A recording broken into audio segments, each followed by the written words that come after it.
നമസ്തേ. SDP കുറിച്ച് അതിന്റെ നിലപാടിനെ കുറിച്ച് എന്ത് എന്ന് പ്രത്യേകം ആരോടും പറയേണ്ട കാര്യമൊന്നുമില്ലല്ലോ.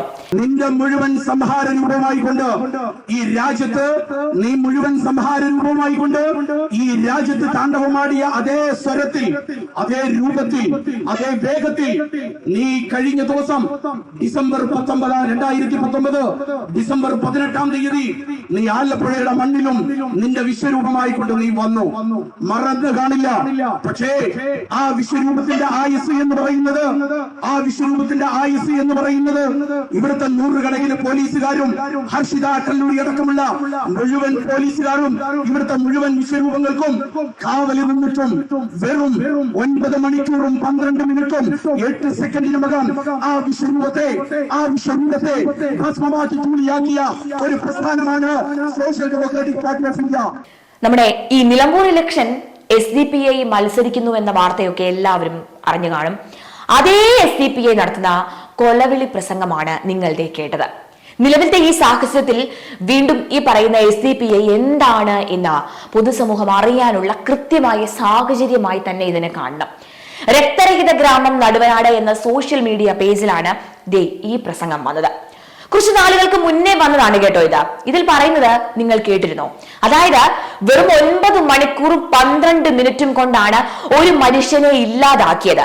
ഞങ്ങൾ തന്നെയാണ് ആ മനുഷ്യനെ ഇല്ലാതാക്കിയത് എന്ന അവകാശം ഉന്നയിക്കുകയാണ് ഈ പറഞ്ഞ SDP നേതാവ്.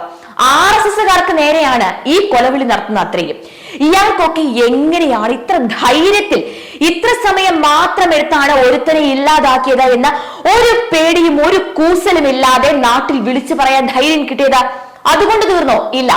ഇത് ചെയ്തതുപോലെ തന്നെ ഞങ്ങൾ ഇനിയും ചെയ്യുമെന്ന കൊലവിളി പ്രസംഗം നടത്തുകയാണ് ഈ തീവ്രവാദി നേതാവ്. ഇതെന്താണ്? ഇത് വെള്ളരിക്കപ്പെട്ടണം മറ്റുമാണോ? ഇതിനെയൊക്കെ എന്തർത്ഥമെടുത്തിലാണ് നമ്മൾ രാജ്യം കാണേണ്ടത്? നമ്മുടെ രാജ്യത്തെയും ഇവിടുത്തെ നീതിന്യായ വ്യവസ്ഥയും തീരെ വില വെക്കുന്നില്ല എന്ന് തന്നെയല്ലേ ഇതൊക്കെ അർത്ഥം വെക്കുന്നത്?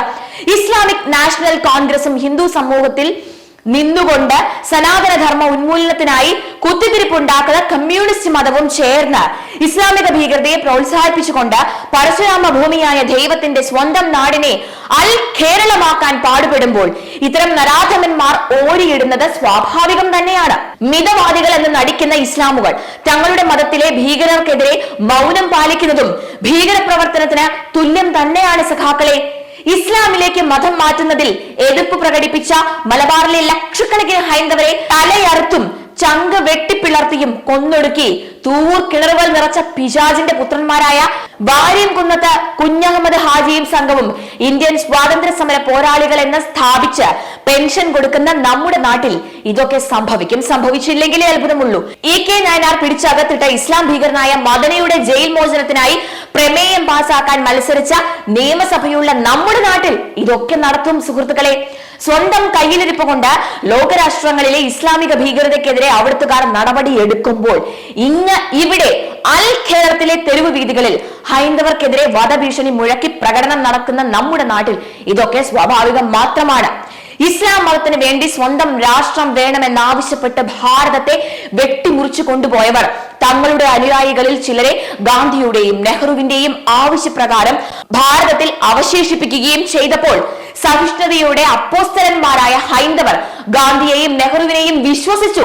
ശേഷിച്ച ഇന്ത്യൻ ഇസ്ലാമുകൾക്ക് വേണ്ടി ഗാന്ധിയും നെഹ്റുവും നടത്തിയ ഗൂഢാലോചനയിലൂടെ വഖഫ് നിയമം സ്ഥാപിച്ച ഭാരതഭൂമിയെ ലോകത്തെ ഏറ്റവും വലിയ ഇസ്ലാം മതരാഷ്ട്രമാക്കാൻ നടത്തിയ നീക്കങ്ങളും നാം കണ്ടതാണ്. ഇന്ത്യൻ സ്വാതന്ത്ര്യ സമര നാളുകളിൽ ആരംഭിച്ച ഇസ്ലാമിക വൽക്കരണത്തിന് അന്ത്യം കുറിക്കാൻ 2014 നരേന്ദ്രദാസ് ദാമോദർ മോദി എന്ന കൈലാസപുത്രൻ അവതരിച്ചത് ഭാരതാംബയുടെ ഭാഗ്യം എന്ന് പറയാതെ വയ്യ. ഇക്കഴിഞ്ഞ 2 തവണയും മോദിജിയുടെ നേതൃത്വത്തിൽ BJP സർക്കാർ ഭാരതം ഭരിച്ചതുകൊണ്ട് ജനങ്ങളെല്ലാം സമാധാനപൂർവ്വം ഈ രാജ്യത്ത് ജീവിക്കുന്നു. മറ്റേ ടീമായിരുന്നെങ്കിൽ ഇതൊരു ഇസ്ലാം രാജ്യമാക്കി നമ്മളെയൊക്കെ എപ്പോഴേ ഇവിടുന്ന് ചവിട്ടി പുറത്താക്കേണ്ട സമയം കഴിഞ്ഞിരുന്നു.